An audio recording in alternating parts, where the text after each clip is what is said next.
Freudiana Radio, doctora, y hoy en radio, justamente, aunque suene redundante, pero así es, porque hay días que estamos a través del video, y hoy, martes, como los jueves, estamos aquí en vivo a través de la radio. Con tos. Sí.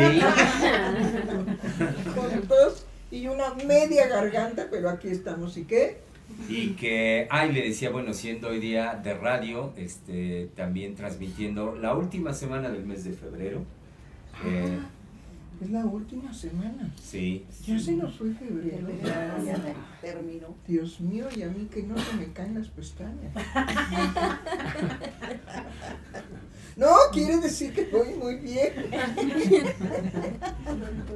Ajá, y entonces. Y entonces, doctora, pues no se nos, no se le han caído las pestañas y al menos por mí puedo decir, y no se me terminan de quemar por el trabajo, quemar las pestañas, por el trabajo que ha venido usted sosteniendo este mes al respecto del amor, al respecto de la ambivalencia que tenemos, pues está el referente del concepto que crea Lacan, el amordio. Y bueno, en ese sentido, pues todo lo que hemos... claro, añadiendo también la condición de los gadgets, como se dice. Los gadgets. En este caso, los teléfonos celulares que se han vuelto para muchas personas imprescindibles hoy en día, y que vemos como la ambivalencia de la que hablamos no está exenta de verse reflejada en la relación, pues muy freudianamente, con los objetos. Y cuando decimos con los objetos, no es nada más hablar de nuestros seres queridos, no es hablar nada más de la relación con nosotros, sino también muy concretamente hablando con los objetos de nuestro mundo. En este caso, el teléfono celular, siendo un vehículo como lo es de la manifestación inmediata de múltiples expresiones que tiene No, y que es mundo. excelente. La experiencia, digamos, del celular en la mano, de tener un mundo, un universo, ¿sí? En cuanto a la información, en cuanto a prescindir de que la información sea, como anteriormente era, pues de los eruditos o de las enciclopedias, ¿sí? De esa manera nos informábamos. Y de la información pasaba a esa experiencia de tener un saber a la mano. Eso es verdaderamente extraordinario de nuestra época. El problema es que yo me he estado preguntando, ¿por qué necesariamente los seres humanos tenemos que convertir esa maravilla, porque somos nosotros, ¿sí?, en un daño grave, porque afecta significativamente los procesos de creación y de pensamiento humano? Entonces nos volvemos paulatinamente idiotas. En el momento en que nuestro cerebro no es creativo y no produce pensamiento y no produce creación y no produce ideas nuevas, nos estamos volviendo idiotas, ¿sí? Ya simplemente abrimos la boca para que el celular nos dé de comer.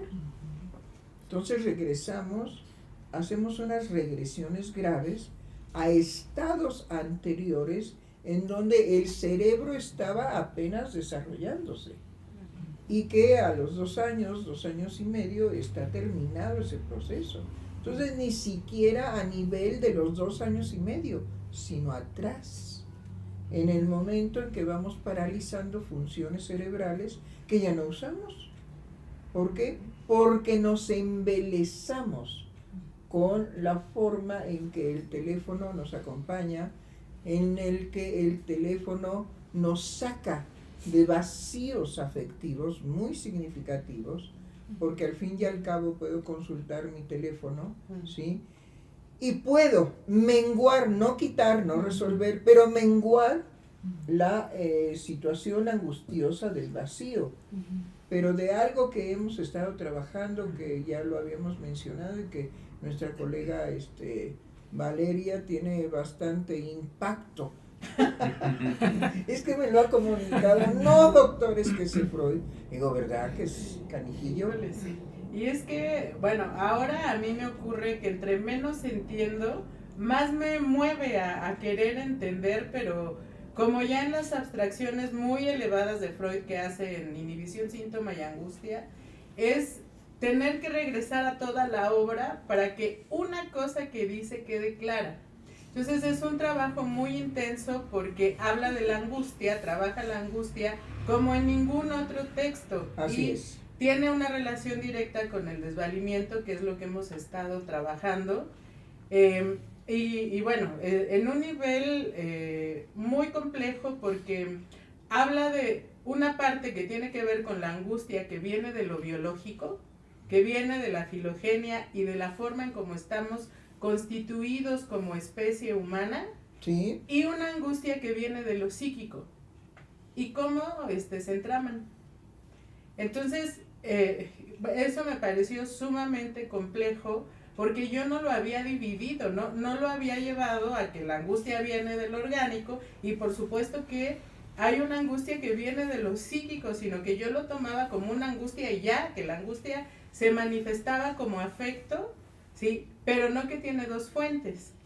Es que mire, eso es magnífico en Freud y después vamos a encontrar problemas en lo que hace Lacan, porque Lacan no mantiene clara y diáfanamente la ambivalencia, ¿sí?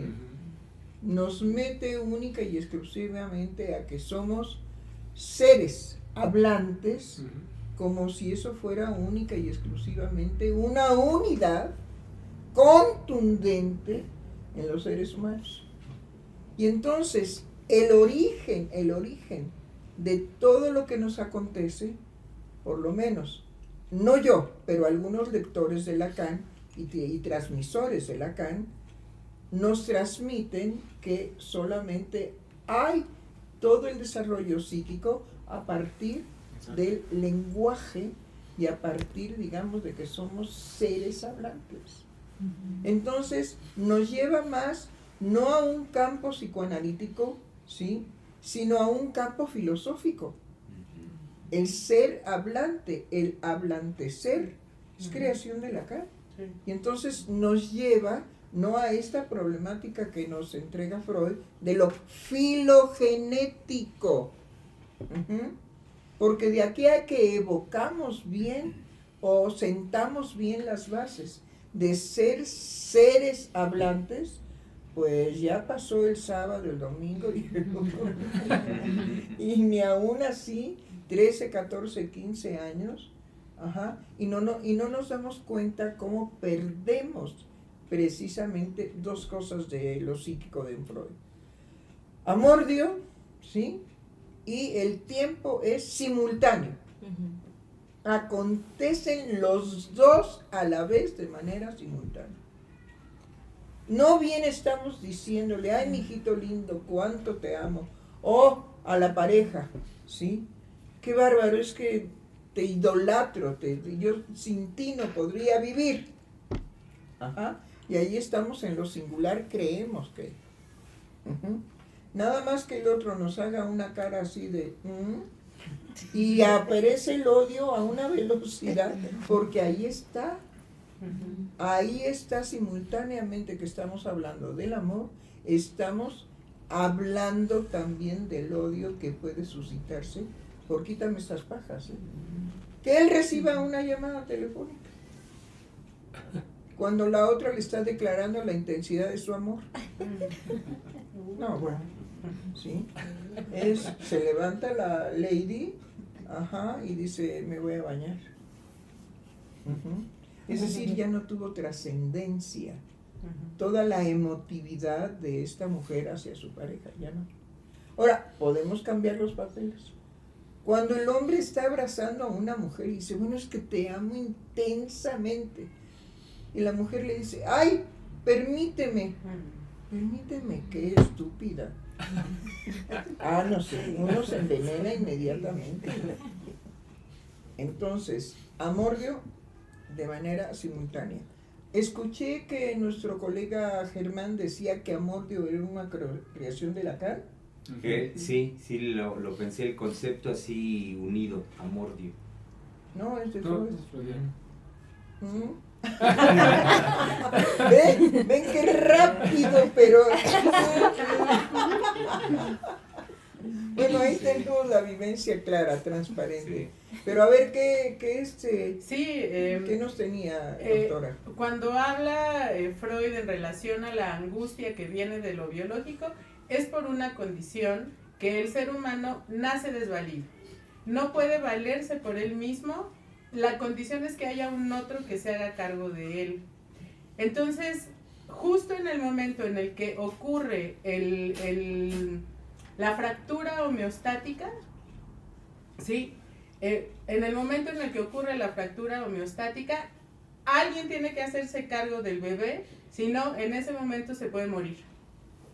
Entonces, esa vivencia de desvalimiento que viene de una condición biológica va a alcanzar lo psíquico y tiene que ver tiene que ver el sentimiento de angustia que surge en ese momento y cómo cuando hay un otro que se hace cargo produce una experiencia en donde la fractura homeostática se estabiliza. Y bueno, lo que dice ahí Freud es que de ahí es de donde va a surgir la posibilidad del amor, de cómo el otro se va a hacer cargo de ese desvalimiento del bebé recién nacido.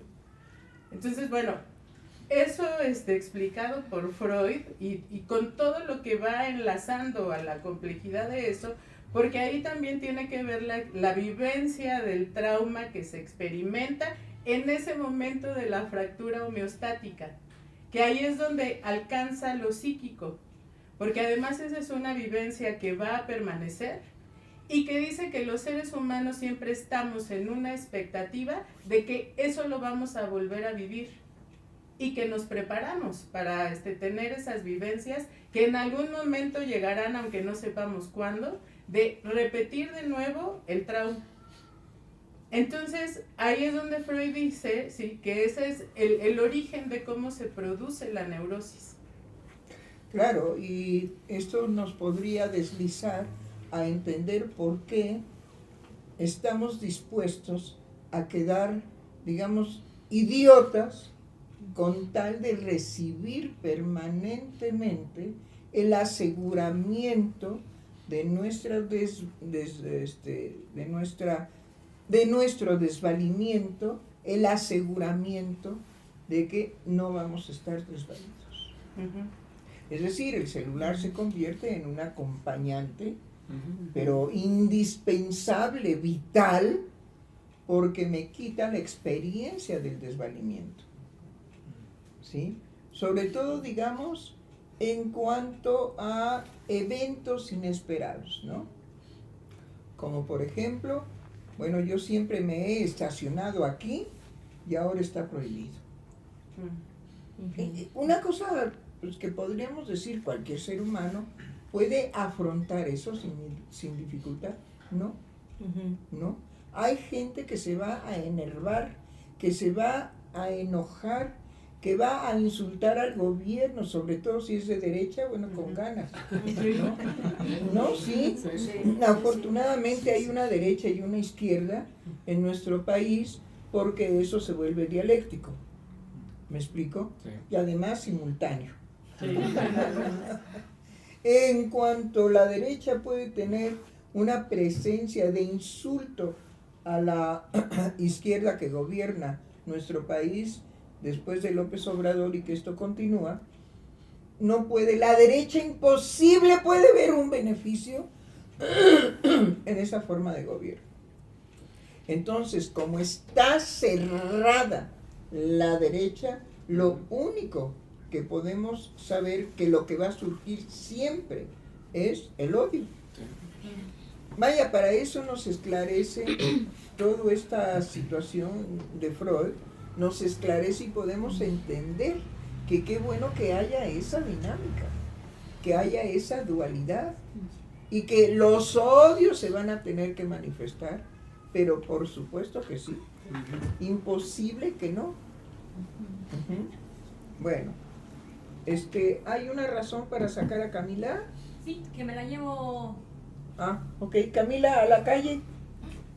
Camila.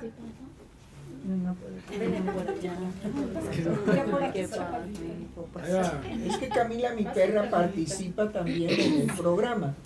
Solo que ahorita ya viene por ella, se la van a llevar a un paseo. Y pues también compartimos a nuestro auditorio de nuestra vida cotidiana, de nuestra vivencia. Somos un grupo que tenemos una perra compartida. Sí, porque Camila está, a veces cuando nosotros salimos y la dejamos encargada con cualquiera de los psicoanalistas que están en ese momento y que la quieren y que la cuidan y que nos pueden hacer ese favor, pues entra al consultorio del analista, ¿sí? Y es una perra totalmente educada, acostumbrada, no hace ningún aspaviento de nada, ¿sí? Se echa en un lugar que ella escoja y espera a que nosotros regresemos, ¿no? Entonces forma parte de nuestra vida. Uh-huh. Y tiene un nombre por una razón humano, Camila. Uh-huh. ¿Sí? No nombre de perro. Sabemos que es perra, ¿no? Pero la nombramos muy amorosamente por toda una historia, Camila.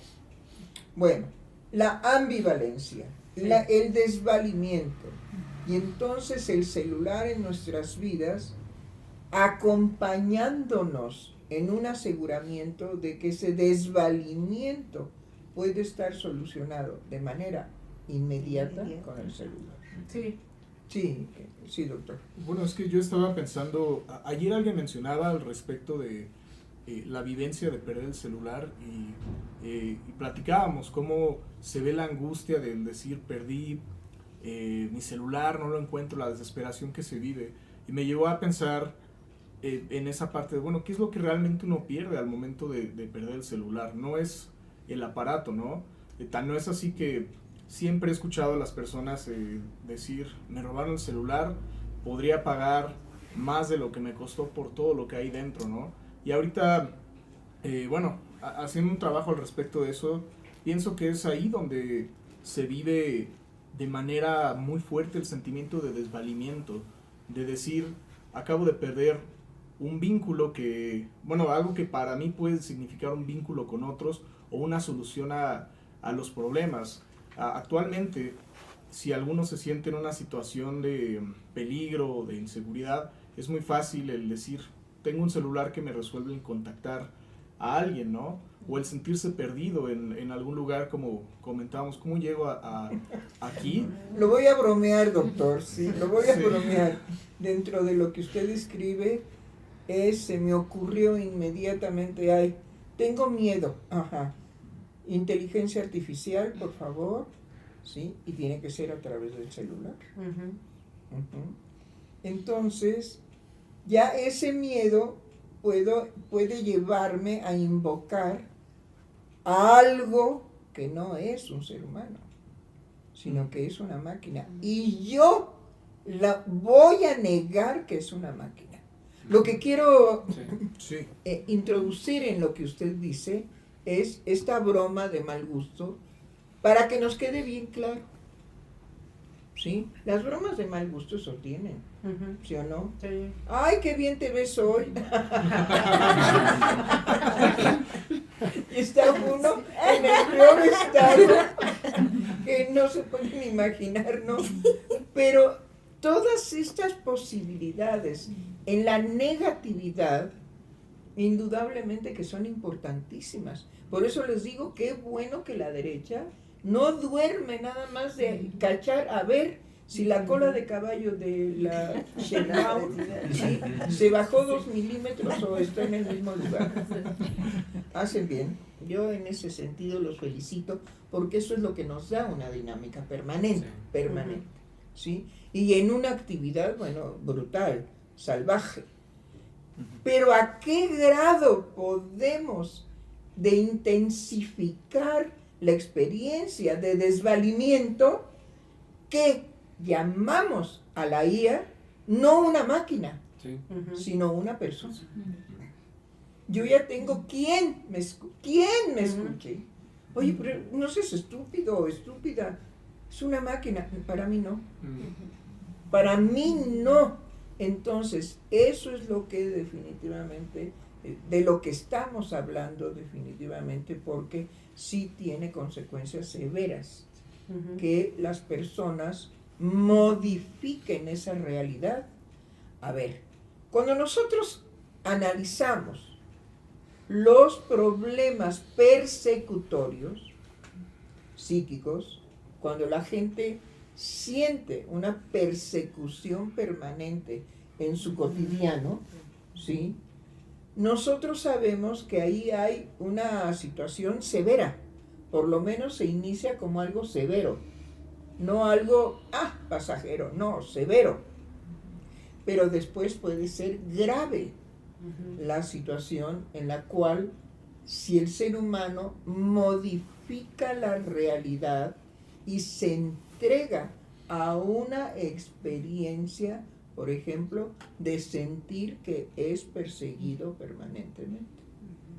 Bueno, eso que nosotros podemos resolver, porque sabemos que es un proceso psíquico, que eso tiene solución, que no es conveniente para la persona vivir, bueno, de hecho por eso nos consultan, porque ya no pueden vivir, ¿sí?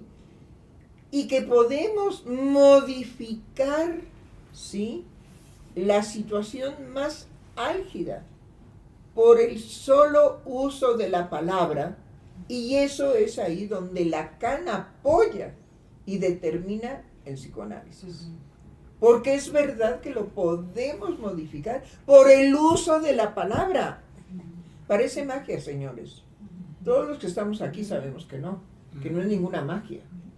Que así funciona. Que el ser humano tiene la capacidad y la posibilidad de transformar su realidad sin ser psicótico, pues. Sí. De transformar su realidad y de sentir permanentemente que está amenazado de muerte. Y cuando recibimos esos casos, sabemos que por medio de la palabra, porque lo único que hay en la clínica psicoanalítica no son fármacos, no son ninguna otra cosa que no sea palabra, ¿sí?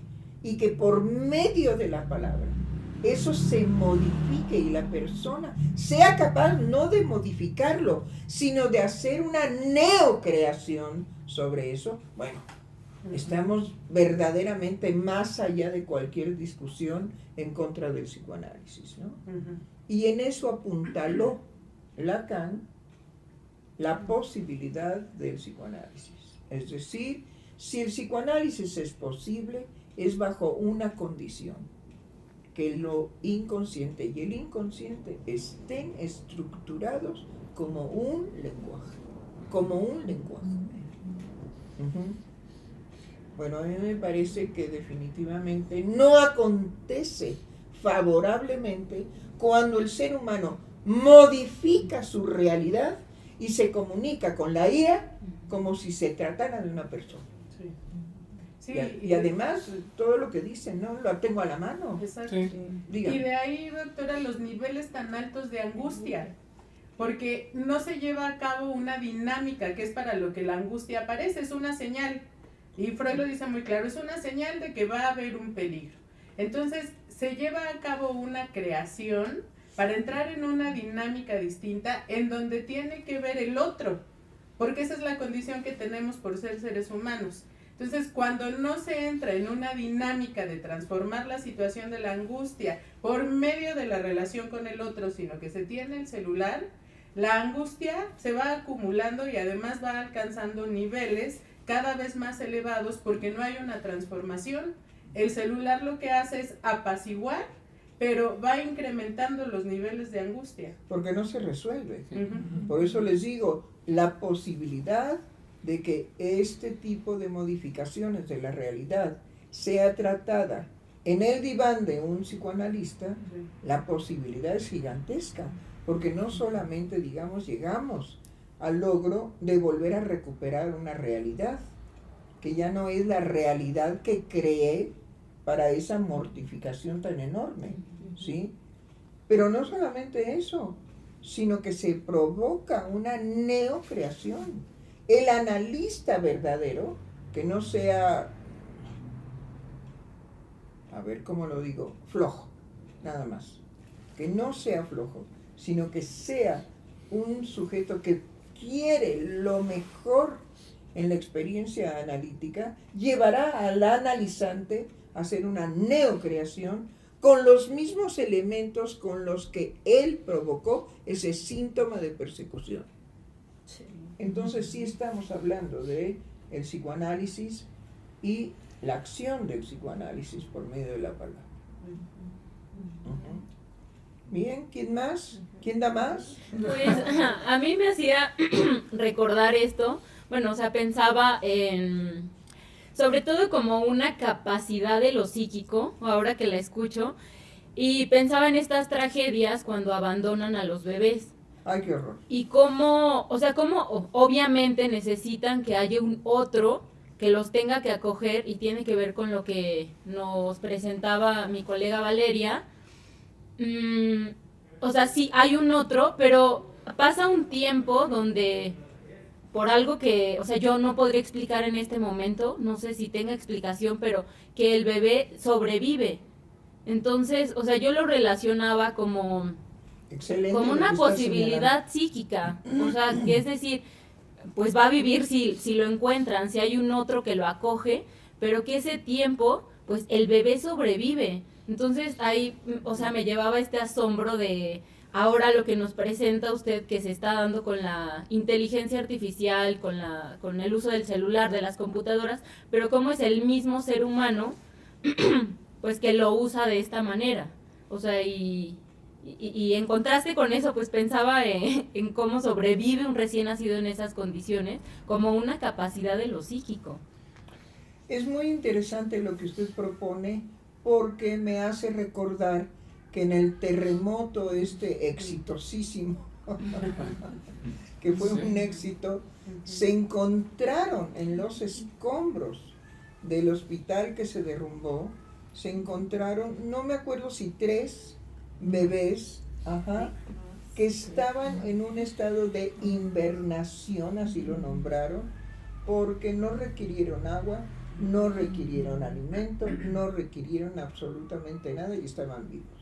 Estaban vivos y bien,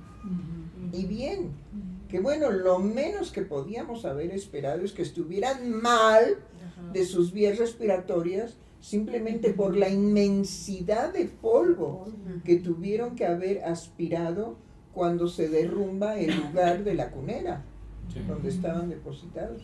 Bueno, y que inmediatamente se ofrecieron a una adopción porque no se sabía de hijos de quién eran, ¿sí?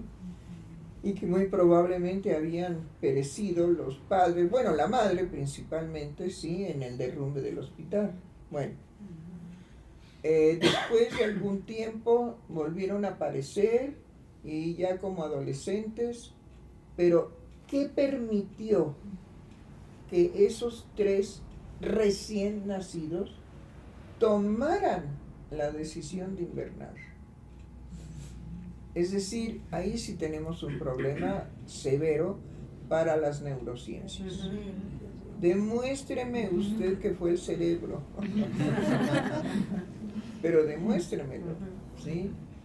Cuando en realidad, si no hay un anhelo de vida que no podemos demostrar, desde ahorita se los digo, ¿sí? El chiste de que la ciencia avance es que haya imposibles de demostrar. Mientras todo sea posible de ajustar a la miserable condición de ciencia, porque es miserable, ¿sí? Bueno, ahí estaremos en retardo mental. Pero que somos testigos de que esos fenómenos se dan y que no tienen explicación. Que vamos a hacer magia. Es que los bebés tenían un deseo de vida y órale, arráncate, pero corazón, no. No somos delirantes los psicoanalistas. Podemos suponer, ¿sí?, que eso nos hace una incógnita, que la supervivencia de estos 3 bebés nos plantean una incógnita, porque inmediatamente lo que sí se pudo decir es que estaban en estado de invernación. Sí. No les faltaba nada, no requerían nada para mantenerse vivos. ¿Cómo fue logrado eso si pues nosotros generalmente cuando nacemos no invernamos? ¿Me explico? Y además fue nombrado inmediatamente el estado. ¿Por qué? Pues porque no se podían explicar que estuvieran vivos y tranquilos, serenos, ¿sí? No sé si todavía en un estado grave de polvo, de tierra o de cómo, eso sí yo no me acuerdo. Pero esos fenómenos pueden existir y no tienen explicación, ¿sí? Entonces no se hagan. No se hagan de la vista gorda, ¿sí, Omar? Sí, en mi investigación sobre el narcisismo hay una parte muy interesante justamente sobre la magia, en cuanto a cómo es una de las primeras creaciones humanas con respecto a esta posibilidad creadora del ser humano de construir una omnipotencia frente al desvalimiento, justamente. Frente al desvalimiento. Sí. Y bueno, de eso, los talismanes. Exacto, sí. Sí, la religión, las religiones. No, ¿de qué no echamos mano? Claro. Bueno, y se da justamente en una simultaneidad entre la tendencia del yo a investirse a sí mismo y la demanda del exterior a investir los objetos del exterior. Entonces, en esa simultaneidad, el ser humano, eso es lo extraordinario, ¿no? Crea una forma omnipotente de su ser, de su yo. Bueno, aquí hay que subrayar sí. una forma omnipotente. Estamos señalando que no depende de lo biológico. Exactamente. Sí. De otra manera no lo podemos explicar, porque biológicamente no hay nada que lleve al ser humano a un estado de invernación. Porque si no, ya se estarían dando casos y casos y casos y casos, ¿no? Sí. Como apareció, digamos, esto de la atención que se ha hecho al autismo. Y que entonces se ha extendido el conocimiento del autismo, pues, a personas que jamás han sido diagnosticadas con autismo y sin embargo lo tienen. Y nada más decimos, bueno, es que él es distraído.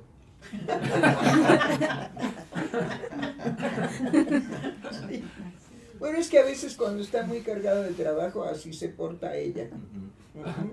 Sí. Y no, ya hay un refinamiento en el diagnóstico del autismo. Podemos considerar que el porcentaje mayoritario de toda la población humana algo tiene de autismo.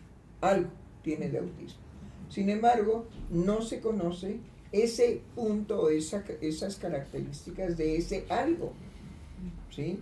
Pero sí lo detectamos en nuestras conductas, porque ya lo podemos nombrar, ¿sí? Y también en las conductas de los otros. Ahora, cuando es muy aberrante, muy imposible de establecer una relación con el autista más profundo, bueno, entonces sí nos alarmamos. Pero ahora, como ha avanzado mucho en relación a eso, ¡ay! Porque se volvió un chisme. ¿Tampoco no? Sí, ya era, ¿te cae mal alguien? Pues dile que su hijo es autista. Ya con eso lo pones, pero de cabeza. Muy bien, ¿y cómo andamos de tiempo? Son 10 para las 2. 10 para las 2. Tenemos 10 minutos para cerrar el programa. ¿Puedo leer un comentario, doctor? Claro. De nuestro radioescucha, Ricardo Villanueva, dice, un saludo a todos. Doctora, un gusto escucharla. Aquí presente nos dice Guillermo Valderas Vega. ¡Ay, qué gusto! ¡Qué bien, don Guillermo, que ya nos está acompañando! Doctora, en el programa de ayer hubo muchos comentarios y ya no tuvimos tiempo de leerlos, no sé si quieren. Ay, qué pena estos 10 minutos. ¿Cómo va, mi querida leamos, lectora? ok. Con énfasis, ¿eh? La lectura. Primero fue Analicet Martínez, que solamente puso excelente.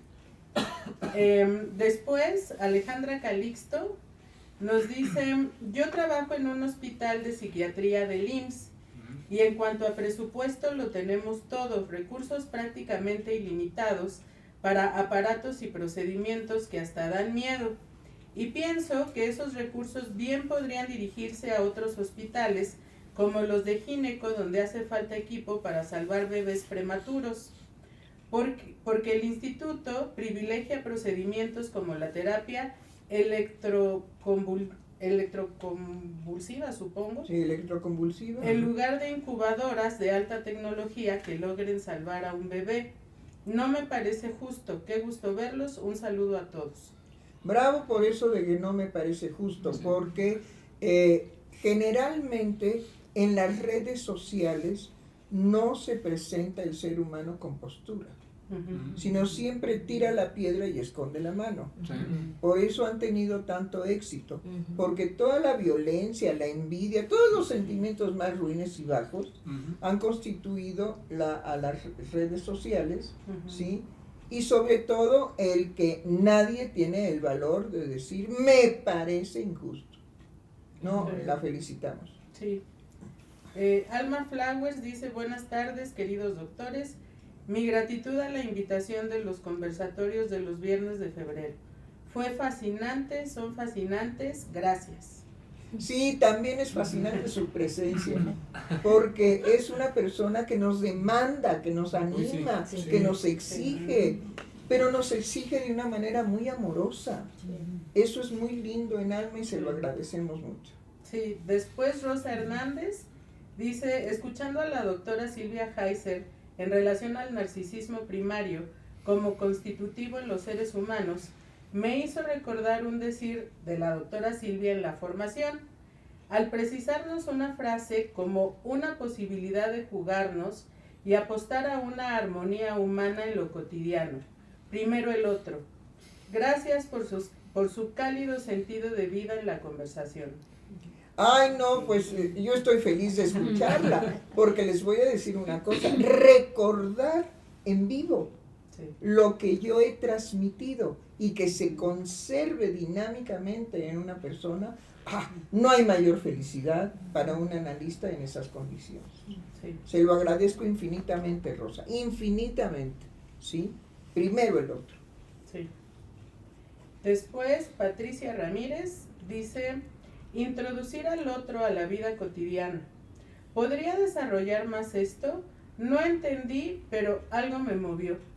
Ay, qué linda, no, pues entonces quédese con algo que la movió y venga el próximo sábado. Viernes.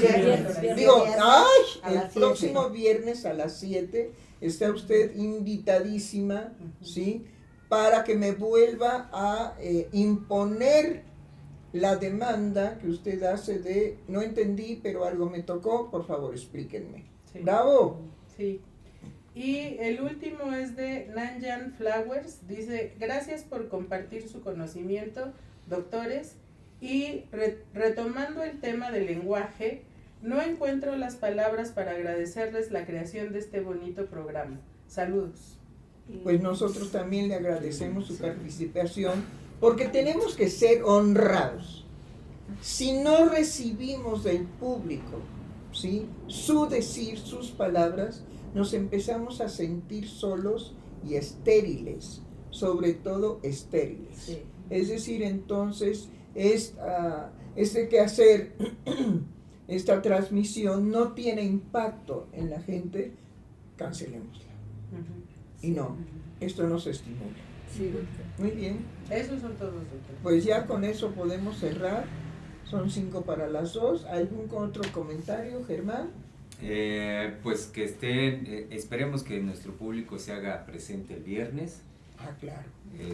Y bueno, pues ahorita yo lo que pienso inmediatamente cuando me dice es la importancia que reviste justamente el poder al menos hacer un alto, con lo último que decía esta persona y lo que ha venido usted señalando, un alto en el sentido de qué lugar, qué es el otro para mí. Ay, excelente pregunta. ¿Qué es el otro para mí? Y con eso cerramos. Échese la musiquita de turiruri.